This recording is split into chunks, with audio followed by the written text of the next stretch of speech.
और आज हम बात करेंगे मंडे कैसा रहेगा मार्केट ट्रेंड। तो सबसे पहले तो आप हमारे चैनल को लाइक कीजिए। अभी तक काफ़ी अच्छा आप लोग का प्यार और सपोर्ट मिल रहा है। लाइक कीजिए और सब्सक्राइब कीजिए, शेयर कीजिए।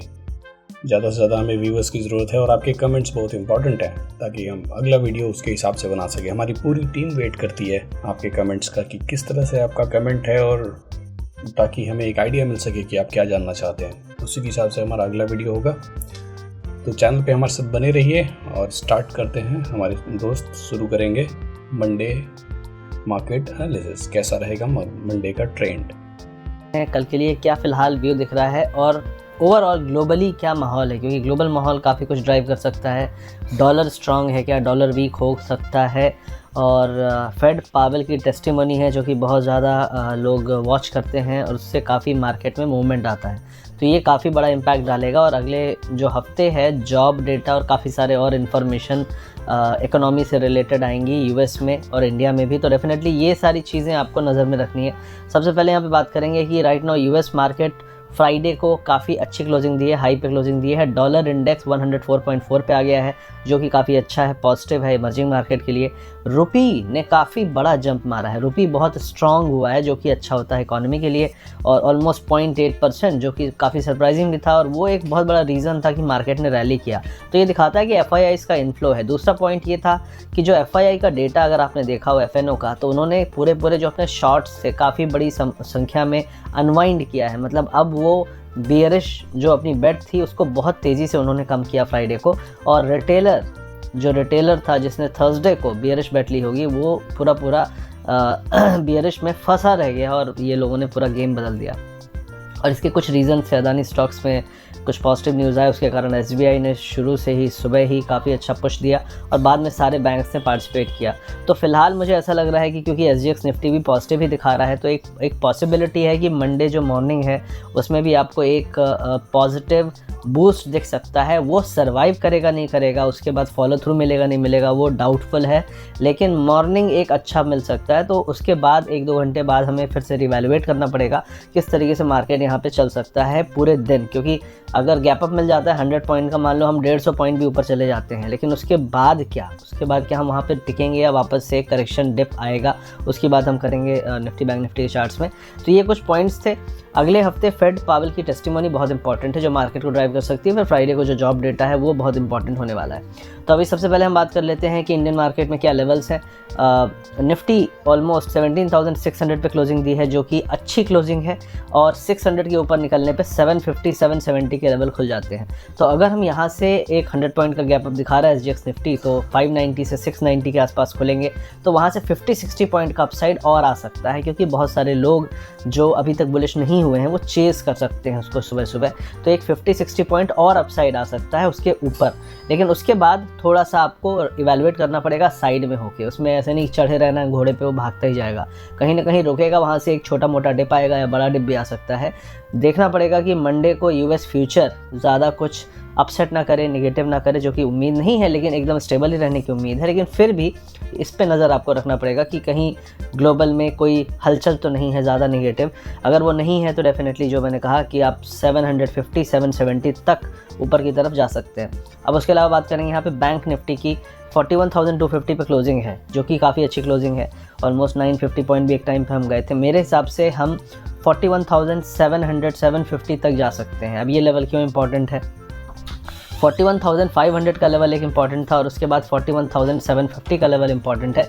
मेरे हिसाब से अगर हम 41,700-750 जाते हैं तो वहाँ से हमको 41,900, 42,200 तक के अपसाइड भी दिख सकते हैं। तो ये एक पॉसिबिलिटी दिख रही है बैंक निफ्टी में। उसके अलावा अगर आप बात करें तो जो पीएसयू बैंकिंग है, मैंने बात भी की थी इसके बारे में कि पीएसयू बैंकिंग अभी भी बहुत कमज़ोर था, ओवरसोल्ड जोन में था, बाउंस नहीं दे रहा था। तो एक उम्मीद थी कि यार थोड़ा तो अपसाइड आना चाहिए, इतना ओवरसोल्ड में इतने दिन से टिके हैं, कंसोलिडेशन है, तो डेफिनेटली ये जो आया है बाउंस ये ड्यू था, और इसका रिलीफ भी अदानी स्टॉक से आया जो कि रीज़न भी था इसके गिरने का। तो पीएसयू बैंकिंग यहाँ से थोड़ा 2-3% और ऊपर जा सकता है, कोई इसमें बड़ी बात नहीं है। उसके अलावा निफ्टी में एक इंपॉर्टेंट चीज़ मैं यहाँ बताना चाहता हूँ कि वीकली टाइम फ्रेम में एक अच्छा रिवर्सल आया है। पिछले वीक में भी एक रिवर्सल की कोशिश थी, तो वो 20 वीक मूविंग एवरेज तक मार्केट गया था जो कि 18,000 पे है। क्या हम 18,000 की तरफ जाएंगे? वो सिर्फ तभी पॉसिबल है जब 750 के ऊपर टिक जाए। अगर 750 के ऊपर टिक गए तो एक बार 17,950, 980, 18,000 टेस्ट हो सकता है। लेकिन इन सब चीज़ों के लिए जो अगले हफ्ते पावेल की स्पीच है वो थोड़ी सी हॉकिश नहीं होनी चाहिए, डविश काइंड ऑफ होनी चाहिए, वो सपोर्ट करेगी मार्केट को। और अगर आप बैंक निफ्टी की बात करें तो बैंक निफ्टी ने 20 डे मूविंग एवरेज के ऊपर क्लोजिंग दी है और काफ़ी स्ट्रॉन्ग है। एक और चीज़ बताऊंगा कि RSI में अगर आप देखेंगे तो जो स्ट्रेंथ, इस बाउंस की स्ट्रेंथ है पिछले बाउंस की, जो बजट के जस्ट पहले, बजट के पहले नहीं बोलूँगा मैं, एक जो बाउंस आया था अपना last time, let me give you the date, almost 15 तारीख को, 15th of February को जो बाउंस आया था, वहाँ से हम गिरना शुरू हुए थे जिस लेवल से। वहाँ पे जो स्ट्रेंथ थी उस पूरी रैली की, उससे ज़्यादा स्ट्रेंथ इस रैली की है। तो ये रैली काफ़ी परेशानी के बाद आई है, तो डेफिनेटली एक स्ट्रॉन्ग शॉर्ट कवरिंग रैली है, तो इसका जो स्ट्रेंथ है वो काफ़ी अच्छा है। तो ये एक पॉजिटिव पॉइंट है इस रैली का।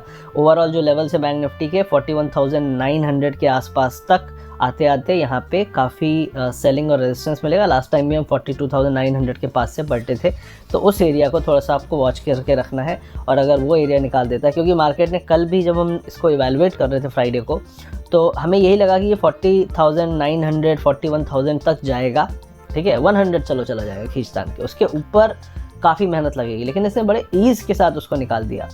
तो अगर कोई ऊपर का लेवल है तो स्ट्रॉन्ग रेजिस्टेंस हम नहीं बोलेंगे अभी। क्यों नहीं बोलेंगे? क्योंकि जिस तरीके से इसने एकदम सफाई से शॉर्ट्स को साफ़ किया 41,100 पे, ये केस बनाता है कि हम 41,900, 42,000 को भी निकाल देंगे, because there is a surprising element कि FIIs ने सडनली अपनी शॉर्ट पोजीशंस क्लोज करना शुरू कर दी है।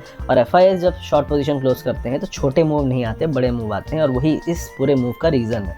तो ये सारी चीज़ें आपको ध्यान देना है। तो निफ्टी में 17,750, 770 और बैंक निफ्टी में 41,750 से 900 के आसपास तक। उसके अलावा जो स्टॉक्स हैं अदानी वाले फोकस में रहने वाले हैं, बाय द डिप वहाँ पे रहेगा। जो पब्लिक सेक्टर बैंक है जैसे SBI में नज़र रख सकते हैं आप। इसका एक लेवल है 578, वहाँ तक ये अप्रोच कर सकता है। 2 से 3% अपसाइड यहाँ से और बन सकता है। PSU में PNB जो सेकेंड सबसे बड़ा बैंक है, इसमें 51.8 पे क्लोजिंग है, ये 53.5, 54 तक का रन मार सकता है यहाँ से। और रिलायंस ने एक बहुत अच्छा सपोर्ट दिया है निफ्टी को, तो रिलायंस अगर यहाँ से चलता है, लास्ट टाइम भी आपको याद होगा 2340 से जब ये घूमा था तो ये 2450 तक गया था। 2380 पे क्लोजिंग है, मुझे लगता है ये भी 2440 की तरफ जा सकता है। ITC ने सपोर्ट किया, that's a very big surprise, क्योंकि ITC नॉर्मली जब पूरा मार्केट चलता है नहीं चलता है, लेकिन मार्केट भी चला, ITC भी चला, तो मुझे ऐसा लगता है फिर से ITC यहाँ पे थोड़ी सी पॉजिटिविटी 390 तक दे सकता है। उसके अलावा जो पिटे हुए स्टॉक्स हैं वही चलने के आसार ज़्यादा हैं। जैसे यहाँ पे अभी ICICI बैंक अच्छा नहीं चला है, हो सकता है ये चले। 868 पे क्लोजिंग है, 885 तक इसको आप देख सकते हैं अपसाइड में। HDFC बैंक जो लीडर रहा है वो अभी तक नहीं चला था, उसने चलना शुरू किया है, इसके भी चांसेस हैं कि ये 1635, 1640 की तरफ मूव हो सकता है। तो ये कुछ स्टॉक्स से लीडर जो, क्योंकि इस पूरे जो रैली आएगी, इस रैली में आपको सारे स्टॉक चलते हुए नहीं दिखेंगे, लेकिन लीडरशिप जो स्टॉक्स हैं वही इसको इंडेक्स को ऊपर लेके जाएंगे। हो सकता है आपका पोर्टफोलियो ज़्यादा अच्छा नहीं कर रहा हो, ये भी एक पॉइंट है, लेकिन ये चीज़ को इम्प्रूव होना पड़ेगा। मतलब मिड कैप, स्मॉल कैप को भी अच्छा चलना पड़ेगा अगर हम इस रैली पर ट्रस्ट कर पाएँ।